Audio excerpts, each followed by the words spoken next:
Welcome back. બનાસકાંઠાના સાંસદ જ્ઞાનીબેન ઠાકોરે ઓબીસી અનામત મુદ્દે વડાપ્રધાનને પત્ર લખ્યો છે.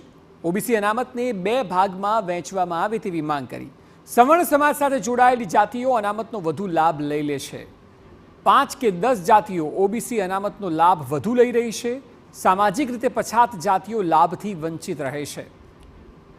90% લાભ 10 જ્ઞાતિઓ લઈ રહી છે તેવું જ્ઞાનીબેન ઠાકોરે જણાવ્યું.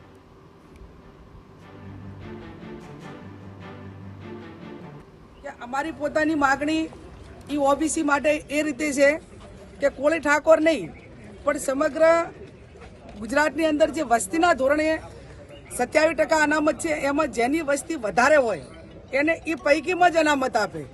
અને બીજી અમારી માગણી એ છે કે ધારો કે 146 જ્ઞાતિ છે એ જ્ઞાતિ જેને ભૂતકાળની અંદર જે કલેક્ટર હોય ડીએસપી કે મોટા પોસ્ટિંગમાં હોય મોટા ધંધા રોજગારમાં હોય એની આર્થિક સ્થિતિ મજબૂત હોય આવા પરિવારોને બદલે જે પરિવારોને બિલકુલ ઓબીસીનો લાભ મળ્યો નથી આવા પરિવારોને સર્વે કરીને એને સામાજિક રીતે શૈક્ષણિક રીતે રાજકીય રીતે કે આર્થિક રીતે જે અનામત આપવાની હોય એ મારી માગણી છે.